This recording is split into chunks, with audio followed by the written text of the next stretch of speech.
ॐ दक्षिणास्य समारंभा शङ्कराचार्यमध्यमा अस्मदाचार्यपर्यन्ता स्मर्या गुरुपरम्परा श्रुतिस्मृतिपुराणानाम् आलयं करुणालयं नमामि भगवत्पादं शङ्करं लोकशङ्करं शङ्करं शङ्कराचार्यं केशवं बादरायणम् सूत्रभाष्यकृतौ वन्दे भगवन्तौ पुनः पुनः ईश्वरो गुरुरात्मेति मूर्तिभेदविभागिने व्योमवद्व्याप्तदेहाय दक्षिणामूर्तये नमः।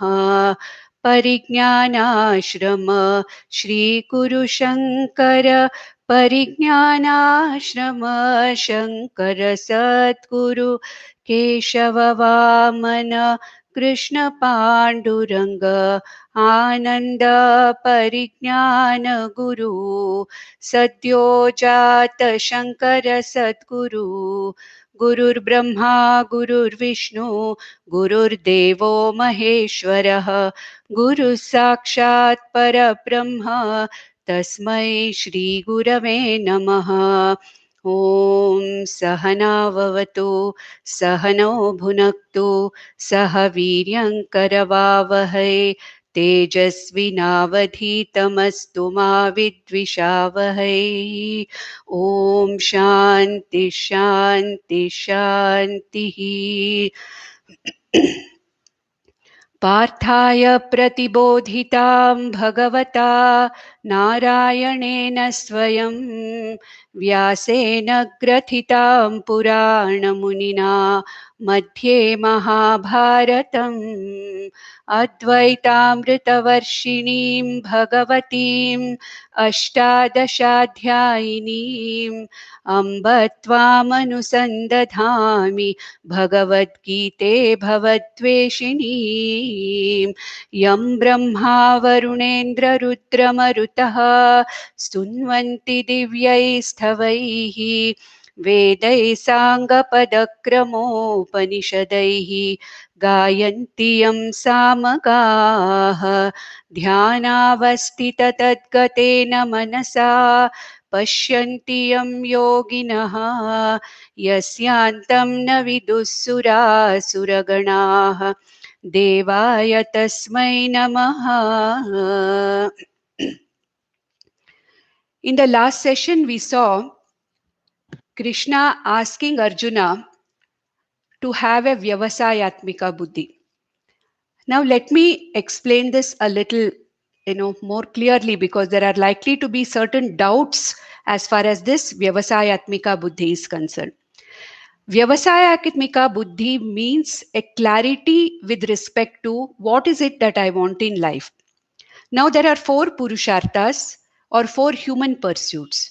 They are called human pursuits because they are pursued by the humans. And there are 4 of them because we have, as human beings, we are a very rare species. As human beings, it is durlabham narajanma. It is said that it's very, very durlabha. Why? Because we have this free will of making a choice. And purushartha is what? Purushartha is having a clarity of what I want. Now the question comes that, is it dharma, artha, kama versus moksha? See, many people have that feeling. That means if you choose moksha, that means you have turned your face away from dharma, artha, kama. Or if you are still pursuing dharma, artha, kama, does it mean that you are not fit for moksha? Does it mean that you cannot select moksha? No, it is not like that. We have to understand one thing, that when a person pursues dharma, artha, kama at a particular age in his life, for example, a person is a young person who has to play his role as a head of the family, as the breadwinner of the family, taking care of his family, his parents, his children, all that. And at this time, even Krishna is not asking anyone to give up dharma, artha, kama and go on to moksha, because Everybody has to go through dharma, artha, kama, and how to go about this dharma, artha, kama. Now we have to understand that what Krishna is trying to say is, may you go along with dharma, artha, kama, depending upon wherever you are posited in life, whatever is your role that you are playing in life, you have to do that. There's no question of escaping from dharma, artha, kama, especially for a grahastha. And even when it comes to Arjuna, Krishna did not tell him, you have chosen to go away as a sannyasi to the forest. So you have chosen moksha. Therefore, leave dharma, artha, kama. No, he did not say that. He's actually motivating Arjuna to fight. And what is this fight for? For dharma. What is the meaning of dharma? Accumulation of punya and papa by doing certain karma. Artha is what? It is a resourceful, having enough of resources, having enough of material, to live one's life. That is artha. To acquire that which is necessary for one to take care of himself and to whom he is responsible to. And artha means, acquiring material wealth. It is necessary. It is not that Veda is telling everybody to give up everything. It's not possible. What is kama? Legitimate pursual of desires, one's desires, dharma, artha, kama. But the only difference is here, what Krishna says is, as you are pursuing the dharma, artha, kama, purusharthas, try to see the limitations in them. The dharma, artha, and kama, all three require one to do something, to do karma.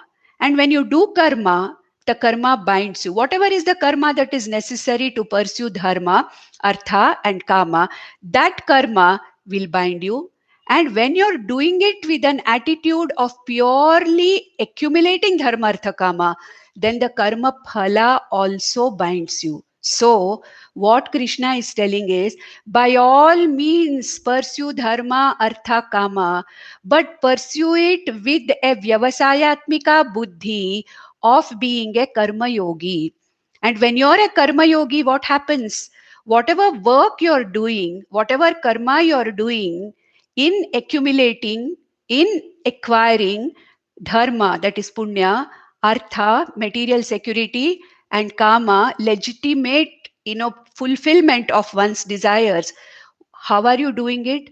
With an attitude of karma yoga. So when you do it, when you pursue these three purusharthas with an attitude of karma yoga, the karma also doesn't bind you and the karma phala also does not bind you. Therefore, as somebody asked me a question, does one have to wait till one retires to choose moksha as the purushartha? No, not at all. What Krishna is saying is, let the ultimate goal of a moksha purusharthi as well as a dharma artha kama purusharthi, which is called as prayas. Dharma artha kama is called as the prayas, material pursuits, and moksha is called as the spiritual pursuit or the shreyas or moksha. Now, for both the prayorthi and shreyorthi, if a prayorthi is doing this prayas or karma with an attitude of karma yoga, ultimately the final goal, the ultimate goal of both of them is moksha. Now, for karma yogi also the ultimate goal is moksha. For a jnana yogi also the ultimate goal is moksha. Then what is the difference between a karma yogi and jnana yogi? Krishna is going to tell that in the next chapter. Lokesmin vividha nishta. There are two lifestyles. The first one where a person who is not ready for this knowledge yet, a person who has to fulfill his role of responsibilities in life, he takes up the dharma, artha, kama pursuits. But how? With an attitude of karma yoga, where he does all the karma that he does with the attitude of Ishvara Arpana Buddhi and accepts all the karma phalas with Ishvara Prasada Buddhi. And for him also, the ultimate goal is moksha, because in and through his pursuit of dharma, artha, kama, because he has followed these with the attitude of karma yoga, the result for him will be chitta shuddhi, the clearing or the refinement of the mind and the intellect. And it is this refinement or the of the mind and intellect which helps him in acquiring this knowledge of Atmagnana, which ultimately frees a person from samsara. So, what is a karma yogi doing? He is choosing a two-step approach to moksha. First step, do whatever one has to do as a grahastha or in whatever varana and ashrama he is. That's why Krishna told swadharmam api aveksha. Taking your swadharma means, what is Krishna telling Arjuna? Do, he's telling. Fight, he's telling. And when he's fighting the war, what is he pursuing? He's pursuing dharma, he's pursuing artha in the form of raja, he's pursuing kama in the form of getting whatever he has to dharmically get, which has been denied. Therefore, a karma yogi chooses a two-step approach. First, dharma, artha, kama, purusharthas are followed with an attitude of karma yogena chitta shuddhi, and then a time comes when one is ready to expose his intellect to the jnana yoga, and when the jnana yoga gives this knowledge, what Krishna gave Arjuna in the 12th to the 25th verse of Aham Brahmasmi, Aham Nityam, I am the Nitya Atma, Aham Nitya Atma, I am the imperishable Atma, I am the Purna Atma, I am the Ananta Atma, Sarvagata Atma. That knowledge to come, a karma yogi has to have the goal of moksha. Supposing I am not a karma yogi and my ultimate goal is not moksha, but my goal is only restricted to dharma, artha, kama, without thinking of the ultimate goal of moksha, then what happens? I continue to go on, coming back again and again and again into this dharma, artha, kama. Why is dharma, artha, kama considered inferior to moksha? Because dharma, artha, kama, the karma is also limited. Therefore, the karma phala is also limited. And I don't have the absolute knowledge and the absolute power to do the right karma at the right time in the right place, isn't it? And therefore, I do not have any kind of a control over the results of my actions. Therefore, for a mere karmi, that is a person who's only interested in dharma, artha, kama, but nowhere moksha appears in his list of priorities, what happens?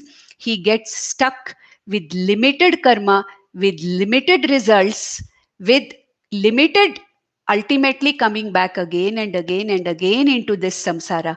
Whereas even a person who pursues dharma, artha, kama, does it with a attitude of karma yoga, ultimately his goal is what? Moksha only. He is only taking a two-step approach. Whereas a jnani, a sankhya, the one who has sankhya buddhi, which Krishna says here, jnana yogena sankhyanam, karma yogena yoginam, he says in the 3rd chapter. So a very rare person in the young age itself, probably because of his punya and because of his good vasanas, he has understood that dharma, artha, kama are not for me, and I would directly go to moksha purushartha because I think I have enough preparation and refinement of the mind. And for such a person also, there is a possibility of directly going to his purushartha. So what is purushartha nishchaya? There is no choice. It is a choice between a karmi and a karma yogi.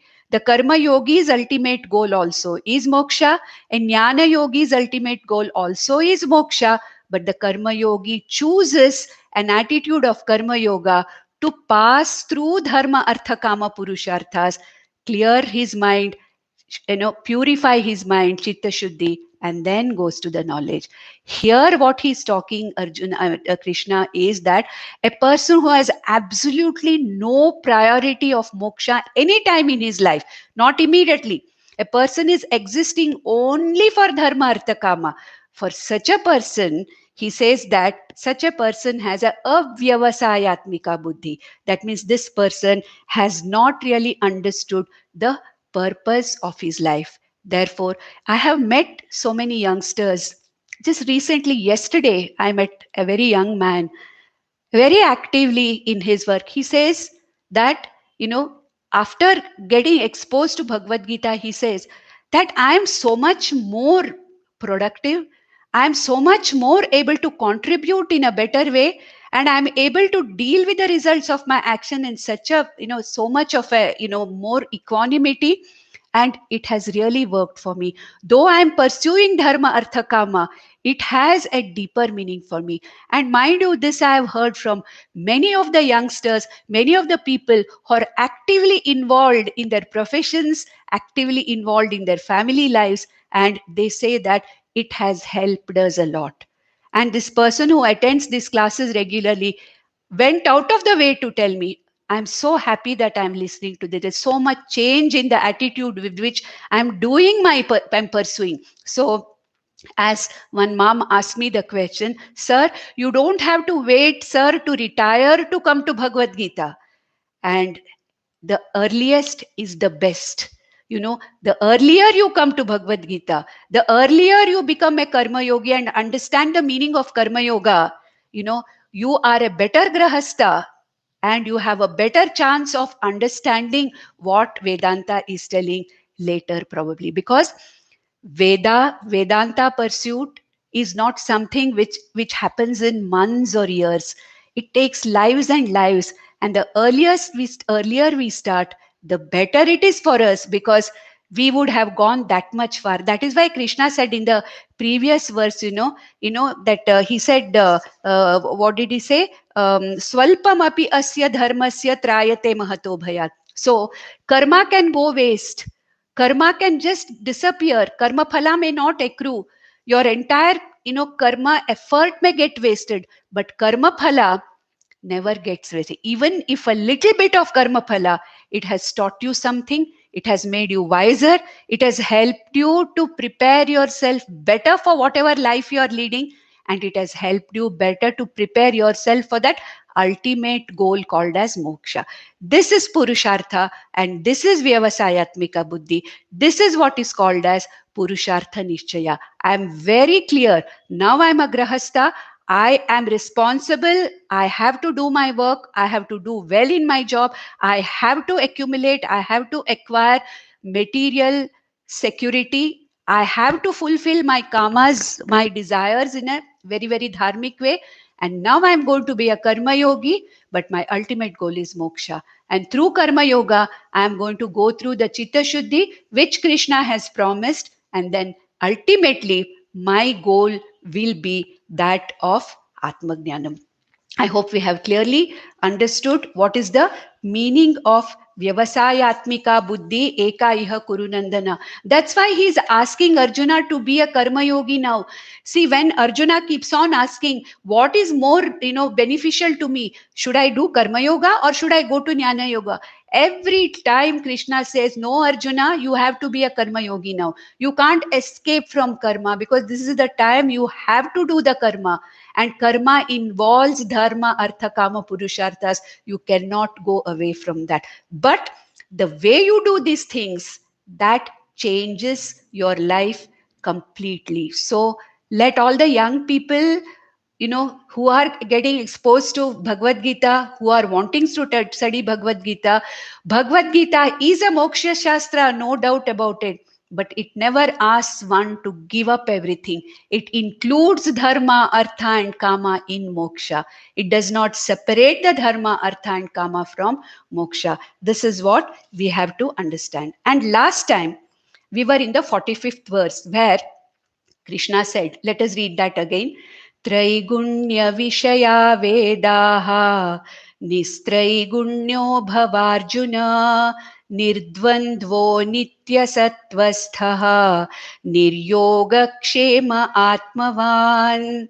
So he says, Krishna says that, see, Vedas have everything for everybody.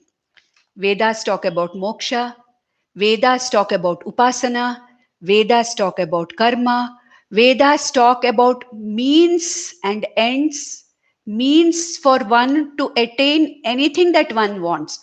One wants to have lot of children, yes, there is means for that. One wants to have, in a lot of money, lot of resources, yes, there are means for that. I want to assure a very nice, good place in Swarga after this body is gone. Amutra loka, ihaloka sukha, amutra loka sukha, to enter into higher worlds, better worlds. For that also there are lot of means. So if you want to look at the Vedas are available for everything. And the Veda Purva, or what is called as the Karma Kanda of the Vedas, is what? Traigunya Vishaya Vedaha. So the Purva, Veda Purva, definitely deals with material pursuits. Traigunya Vishayaha means the topics leading to material goals. This is called as Traigunya. Now, why is it called Traigunya Vishaya?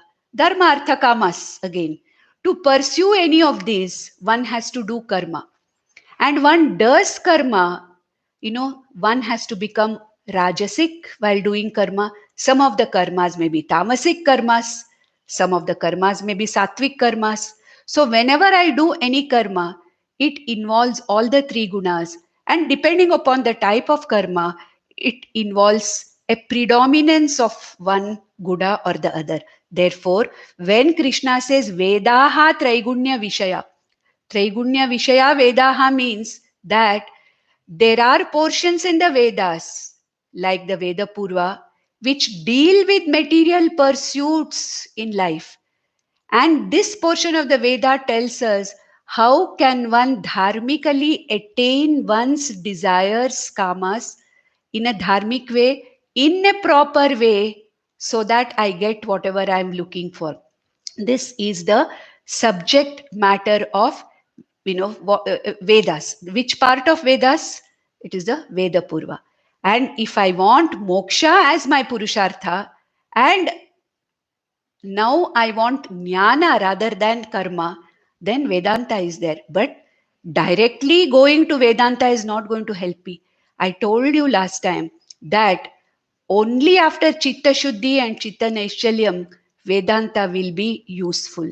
So, Chitta Shuddhi and Chitta Chaitanya Vina, moksha is not possible.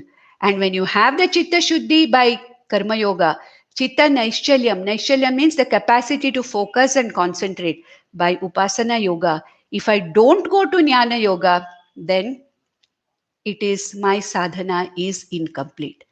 See, supposing I have to go, climb up 3 steps and go to a place 3 steps later. There is something there where I have to climb up 3 steps to get something. Now, what I have to understand is if I go only to the first step and the second step, and I don't go to the third step at all, it is not possible for me to achieve or to find what I'm supposed to find. My journey is incomplete. And I cannot go to the third step without going through the first 2 steps. Therefore, Karma Yoga, Jnana Yoga, Moksha. These are the stepwise approach. And what he says is, Arjuna, the Vishayas of Veda Purva are dealing with the material pursuits. And if you have already come to the Vedas, if you have not come to the Vedas, that's a different thing. If you have already come to the Vedas because you have got Shraddha and you are already deeply involved in Dharma, Artha, Kama pursuits, and after having come to Veda, why do you want to spend more time and energy doing the same things of Dharma, Artha, Kama again? Why don't you go to the next level of Vedanta or Atmajnana? So he says, Nistrai Gunyo Bhava. Nistrai Gunyo Bhava means what? Can you be without the 3 gunas? No. We all require all the 3 gunas. What is the meaning of Nistrai Gunyo Bhava? Nishkamo Bhava. Nishkamo Bhava means may you not be all the time afflicted by a want. Kama means here, desire can be called as kama. Yes, desire is kama. But then there are levels of desires. There may be a very small desire, a preference, a non-binding desire, which doesn't trouble me in any way. Whereas if the same desire becomes a binding desire, what is the meaning of binding desire? Without achieving that, I'm incomplete. I have to get it, then only my life is worth it. This becomes a binding desire or a binding karma. Whereas, well, I would prefer to have it. If I get it, well and good. If I don't get it, it's fine. It's all right. Now, the same karma can become a preference. A preference does not bind me. Now, if there is a karma, what is the meaning of karma? Wanting all the time, that feeling all the time, that, some kind of a craving in the mind, that I want, that is common. What I want keeps changing. And in I want, there is something which I don't want also. So these things are called as raga dvesha. Raga and dvesha are both kamas, desires. One is a desire to acquire, that is raga. One is a desire to get rid of, dvesha. So both of them are kamas. And if I'm constantly pursuing kama, then what kind of a karma will I have to do? I will be completely surrounded by, I'll be completely seized by the Rajoguna and Tamoguna, constantly working to get something, constantly working to get rid of something. Now, what does it mean? I'm all the time either in the Rajasic mode or in the Tamasic mode. So, if I don't have this binding desires or ragadveshas, when Krishna says, Nistray Gunyo Bhava, he says, Arjuna, Nishkamo Bhava. May you not have strong kamas, strong desires which bind you. Doesn't matter, you have some preferences. Like if somebody asks me, what would you like to have, coffee or tea? Definitely, I'll tell my preference. There is nothing wrong. But if that is not available, I'm not going to go on feeling bad about, oh, I didn't get it, I didn't get it, I didn't get it. I would have loved to have a better house, a bigger house. I would have loved to have a little, more money, more material comforts. If it happens in a dharmic way by karma yoga, fine. If it doesn't happen, no problem. I'm happy with the way I am, and I'm not feeling any kind of an incompleteness here. So nishkamo bhava, nistre gunyo bhava. Then he says nirdvandvo bhava. We have to have bhava, bhava, bhava for all of them. Hey Arjuna, nistray gunyo bhava. That means may your desires be non-binding desires. May they be preferences. Because Ishvara has given us, the glory of desiring. There's nothing wrong in desiring. It is a facility, it is a grace of Ishvara that we are able to desire, able to want. But if that desire becomes a binding desire and pushes me into dharma, artha, kama, mokshas relentlessly, I'm willing to do anything for it, that becomes the problem here. So here he says, Nistray gunyo bhava means nishkamo bhava, nirdvandvo bhava, nirdvandvo bhava. Now, what is the meaning of nirdvandvo bhava? When I do any karma, there'll be good out of it, there'll be bad out of it, there'll be a sukha out of it, there'll be a dukha out of it. So naturally, I'm all the time stressed and tensed about what kind of a result I'm going to get. And that happens when my karma is a binding karma, a binding desire. I have to get it, otherwise I'll not be happy. It may happen, it may not happen.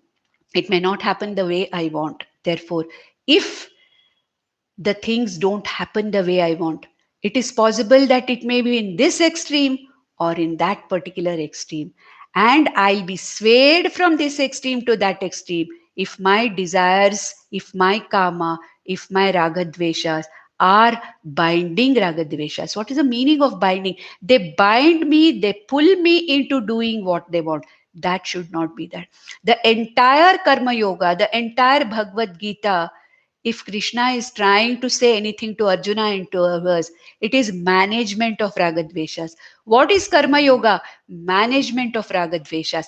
Krishna also had a desire that dharma should win. Krishna also had a desire that Arjuna should understand what he is teaching him. Krishna also had a desire that dharma should prevail.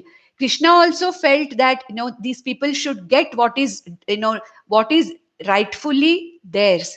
Their desire was there. It does not mean that all the avatars are desireless.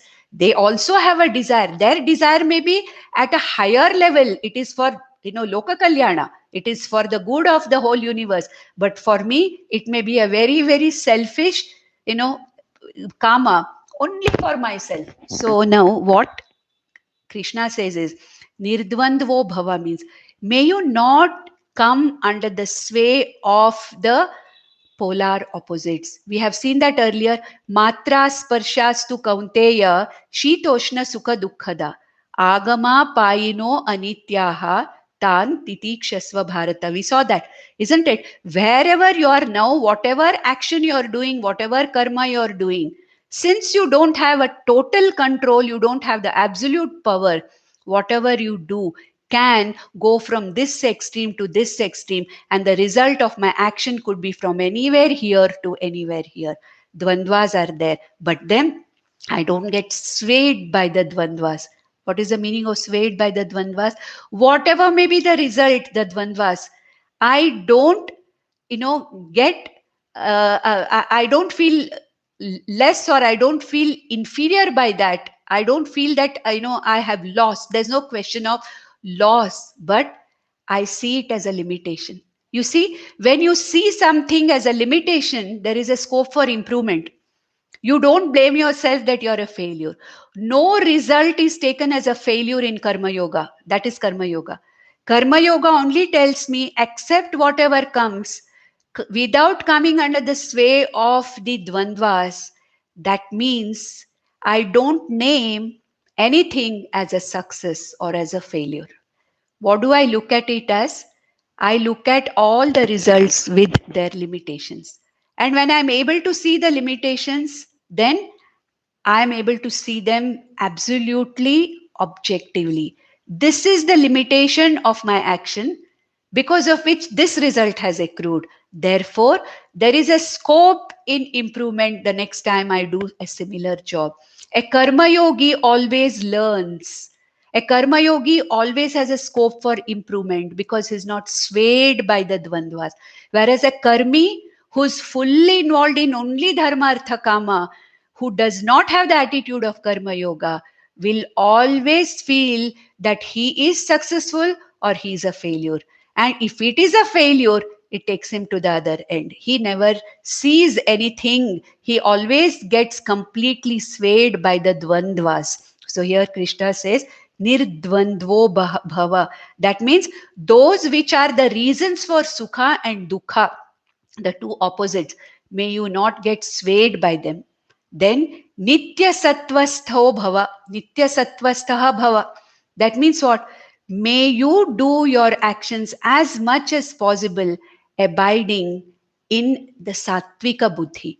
May your actions involve discrimination, thinking, so that your activities are not driven by the other two gunas, rajas and tamas. Let your thinking, let your planning, let your execution of action, which is the meaning of karma, it has got three steps, isn't it? Every karma has got three steps. There is a sankalpa, there is a thinking of that, planning has to go on, sankalpa, then planning, then execution.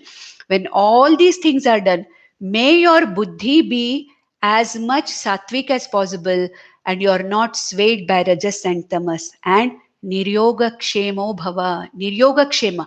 Yoga means what? Getting what I don't have. Kshema means what? Maintaining what I have got. Apraptasya prapanam. That means I don't have a job. Apraptasya prapanam. I try getting a job. This is yoga. Then whatever job I have got, I try to keep it. That is kshema. And what Krishna says is, Niryoga Kshema Bhava means whatever you have to do to get a job, you do. Whatever you have to do to hold or preserve or keep your job, do it.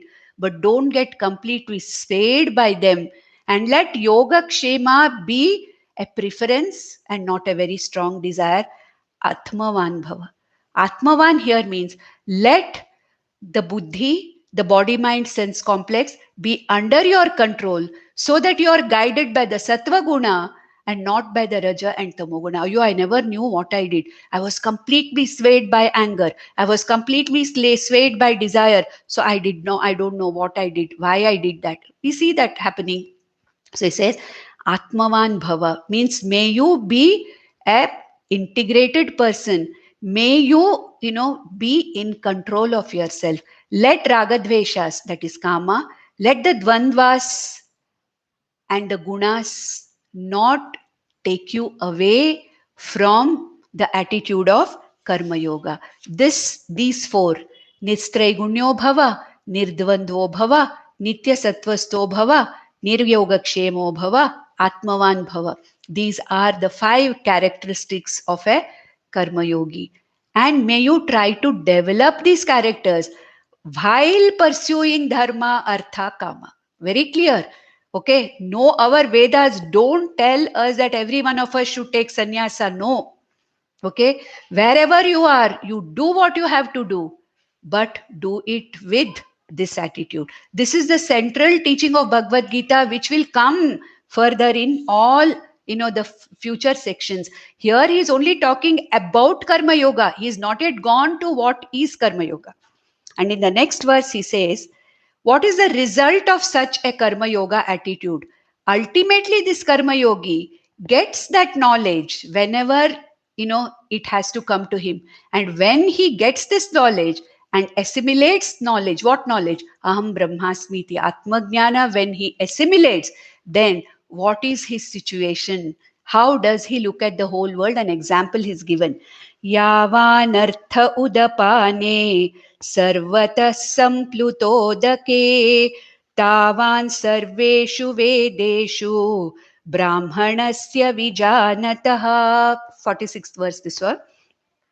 For a person who, after going through karma yoga and chitta shuddhi, the one who has understood the purport of Vedanta in the form of Atma, Aham Asmi, Anatma, body, mind, sense complex, I am not, Aham Atma Asmi, the one who has understood what is his attitude, what is his state, what is his mentally, how is he compares it to Yavan Artha Udapane. What is an Udapana? An Udapana is a small limited source of water, like Kupa, Tadaga. Kupa means a well, Tadaga means a small pond or a small lake. Now all these are sources of water, but how much can one get from them? It is limited. A small pond serves a limited purpose. A small well serves a limited purpose, isn't it?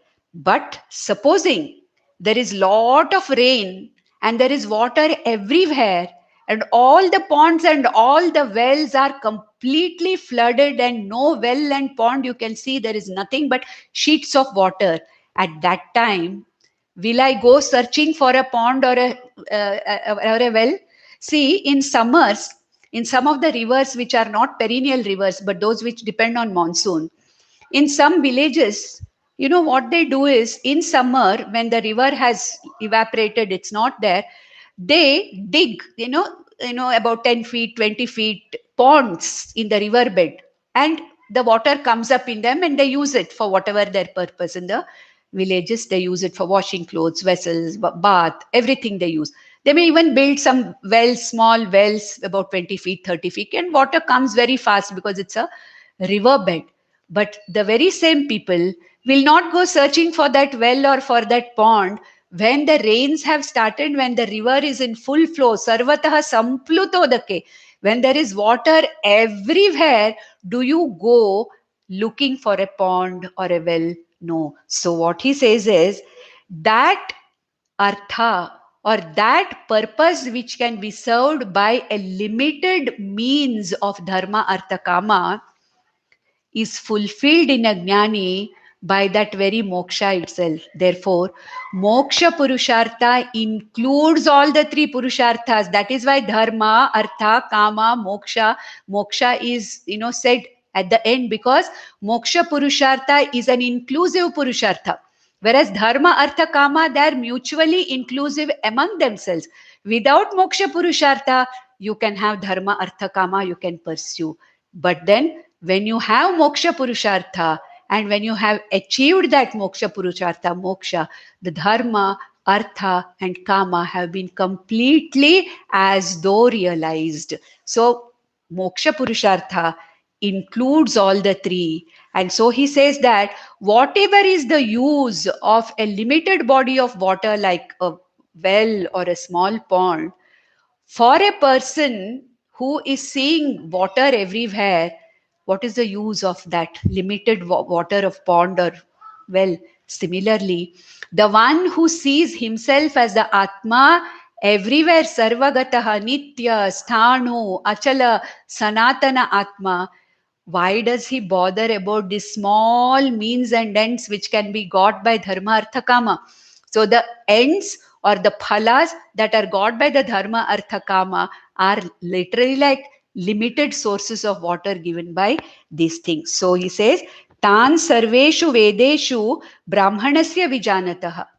Okay, vijanatah brahmanasya, the one who understands that I am this atma and not the anatma, for such a person, Vedas, especially the Veda Purva, which talks about limited means and ends, has really no significance, no value, because he has he has literally transcended the limited means and ends aspect of his life, and he has gone to the limitless. He has understood himself to be Ananta Purna Atma Ahamasmi iti. He has understood.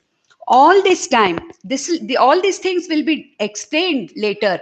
In Krishna's unique way, Nirdvandvo Bhava. How to become Nirdvandva? Atmavan Bhava. How to become Atmavan? Okay, Nistrai Gunyo Bhava. How to become Nistrai Gunya? All these things will be told by Krishna himself later.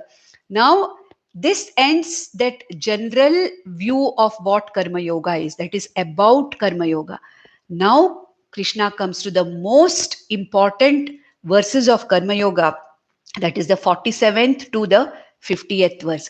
On these verses, we should spend a little more time because these are the most misinterpreted verses, especially the 47th verse. We'll go to that.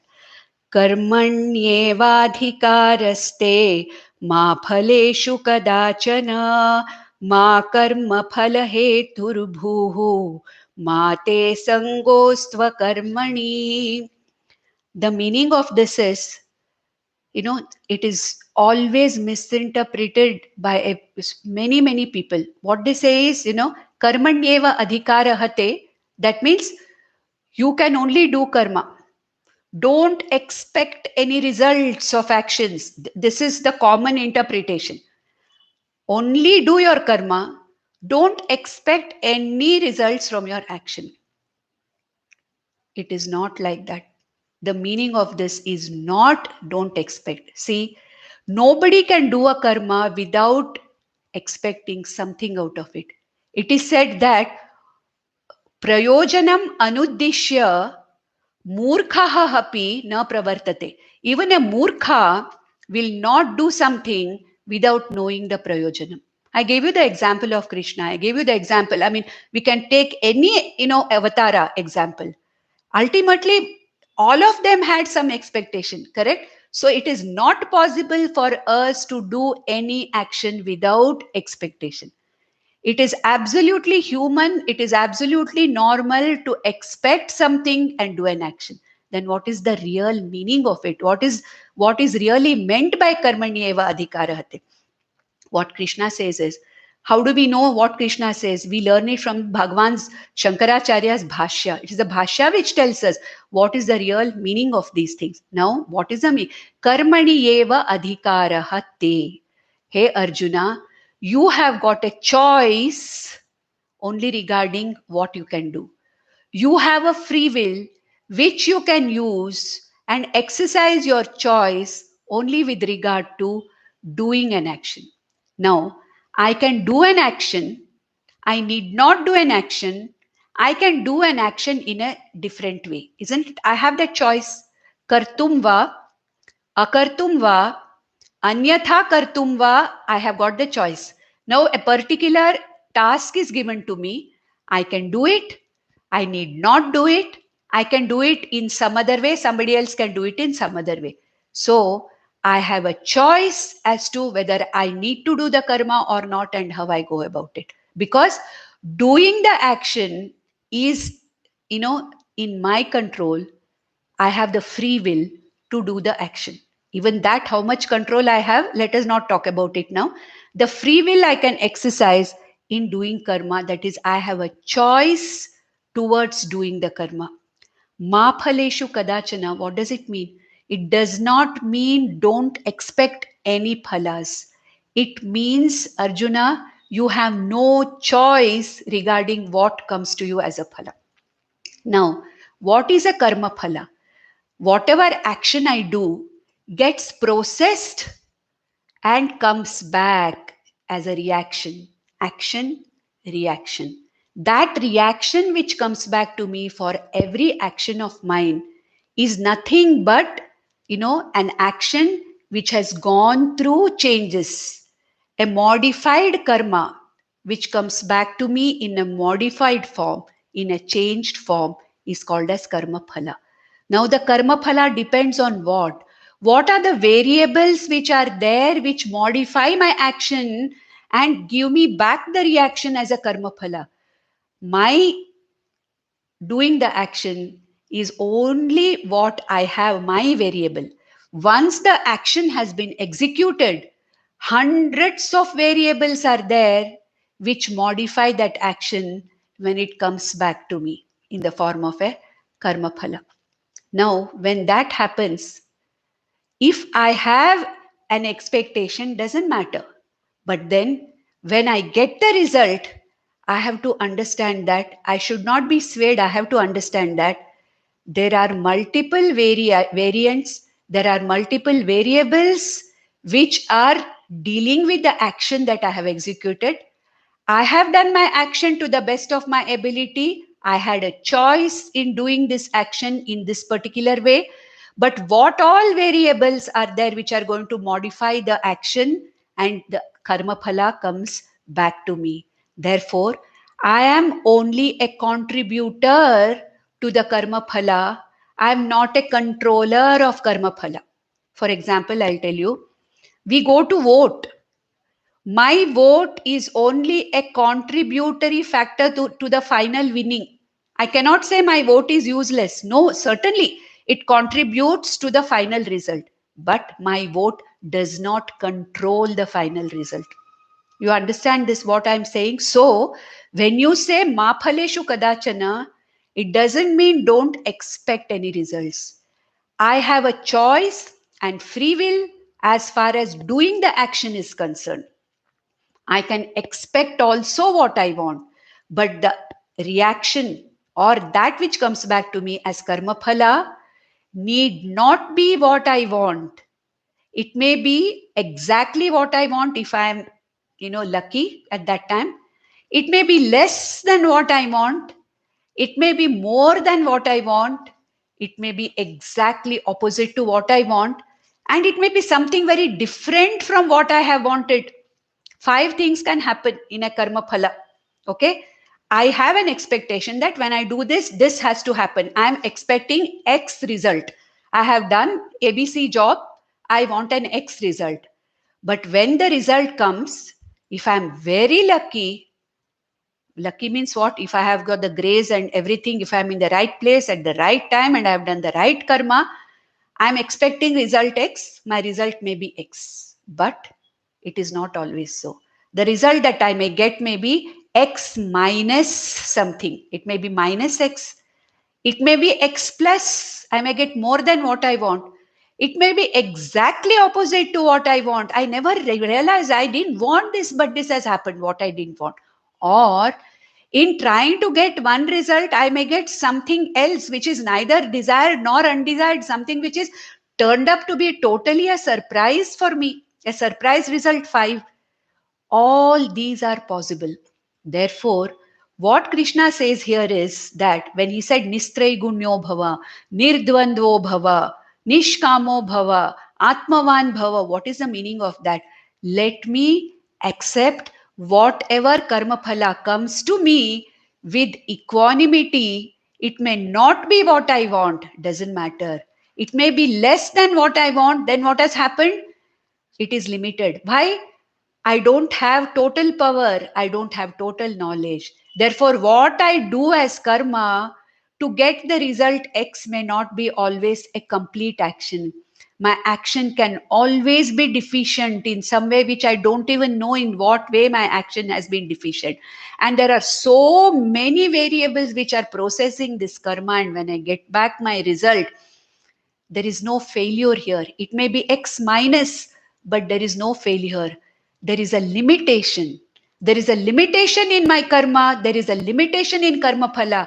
I accept the limitation as Ishvara Prasada Buddhi and I try to improve on it. So for a karma yogi, a limitation is a scope for improvement. I don't judge it as I am a failure. I have not done it properly. No, I don't judge. If I have got something more than what I wanted, X plus, I don't go yo-yoing and I don't feel that, look, I have done so well. That ahankara does not come because it could have always gone wrong. If an X plus result has come, I take it as Ishvara, it is your grace that for this action of mine, I've got much more than what I expected. It could be exactly opposite. I never expected this. What I wanted, it is something totally different. It can happen. Or it is something different, what I never expected, not exactly opposite, not more, not less. While trying to get something, I got something totally different. That also can be possible. So what is it in it? May you not become the karma phala hetu. Ma karma phala hetur bhu. May you not think that you are the karma phala hetu. You are not the cause of karma phala. You are only a karma hetu. You are only the cause of your karma in your limited intellect, with your limited power, with your limited, knowledge. You have that much freedom to do whatever you can do to the best of your ability. And when you do it with Ishvara Prasada Buddhi, that this I am doing as my offering to Ishvara. So what am I doing? I am using my free will. I am doing what I can do to the best of my ability and taking Ishvara as a partner in my action. Whereas a karmi does not take Ishvara as the partner in his action. Ishvara, you are there with me. Yes, I know. I will do this, and whatever I am doing is arpana to you. Whatever I get back, deficient, insufficient, opposite, what I want exactly, or much more, Bhagwan, it is your prasada. Like when I go to a temple and after the arti, when I get some prasada, do I judge that prasada? And do I look at the next person's prasada and say, you got this, what is that, khade sakar, and I got only one tulsi leaf. Why you got that? Why I got this? No, I don't ask that. I don't do that. Whatever comes to me, with both my hands, I accept it as a prasada and I accept it with reverence. So a karma yogi offers his actions to Ishvara. So in a karma yogi, there is not only arpana buddhi and prasada buddhi, there is acceptance and taking into consideration Ishvara. Ishvara means what? That higher intelligence, those laws of Ishvara. And I surrender to the law of Ishvara, which gives me the results back. What are those laws which are changing whatever it is and giving me a particular result? X, X minus, X plus, X exactly opposite. What is it that is giving me these kind of results? They're also Ishvara's laws. They're called as laws of dharma, laws of karma. So the karma that I do is something which is very, very much, which comes under the law of karma. And what result I get also is law of karma. The law of karma is the variables which process my action and give me back the result of action as karma phala. Therefore, hey Bhagwan, what I do it with the best of my ability. Yoga karmasu kaushalam, he says later. And whatever comes to me, I take it as your prasadam without any judgment. Therefore, for a karma yogi, there is no failure. Number one, there is no question of ahankara that, look, I have made it. Yes, I have made it, but there is something else which has helped me to make it. It is not independently that I have made it. I realize my limitations. I realize that so many things could have gone wrong.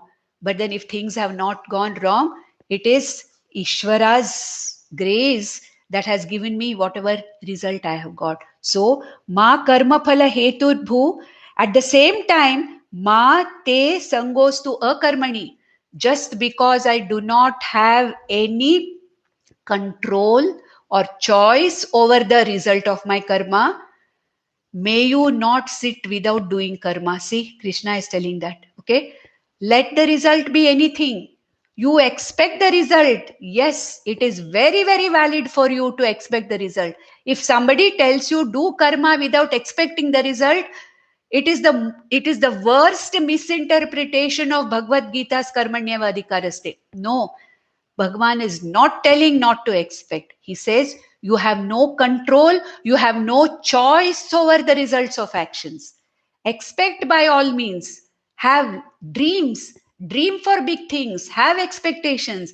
But when you are doing your karma, remember and understand that the actions of the results of these karmas could be any of these, and it is Ishvara's grace which gives me any of this result, and whatever result has come to me, I accept it as the grace of Lord. So a karma yogi has the attitude of offering the karmas to Ishvara and receiving the karma phala as prasada. Arpana buddhya karma kartavyam, prasada buddhya karma phala svikritihi. And it is not simply arpana and svikriti as prasada, but Ishvara, I'm having Ishvara, or you call it God or Ishvara or the laws or higher intelligence or anything you give a name to it. There is something which is higher than me, something which is a karma phala data. There is a controller. There is something, a law which controls the results of action. Ishvara as the karma phala data, the one who modifies with his laws the results of my action. I accept.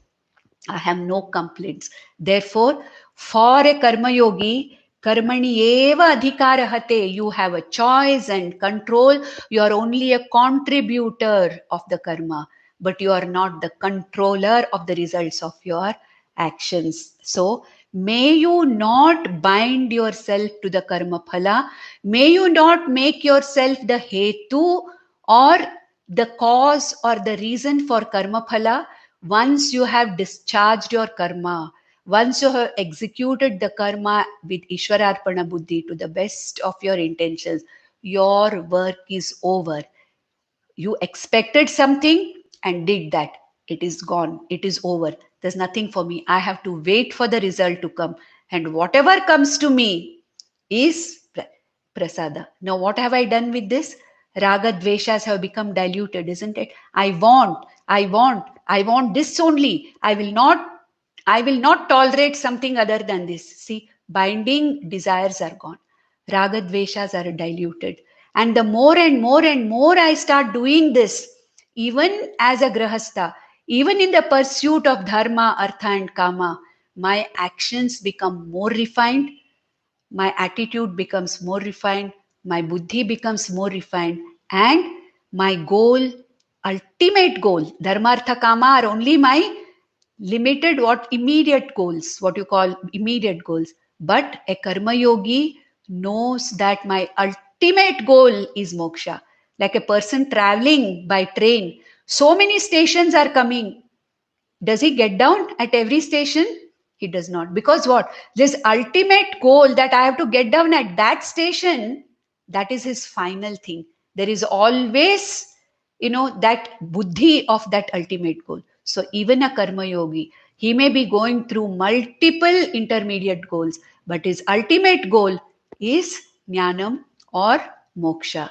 And this is the basic understanding and the meaning of karmani eva adhikarahate ma phaleshu kadachana. I hope we won't have any more confusion about what is the meaning of karmani eva adhikarahate. I have taken just 3 verses this time because these verses are extremely important verses which completely change the way we look at life. And so next 3 verses also are going to be extremely important verses for us to really understand the meaning of karma yoga. So we'll stop with this.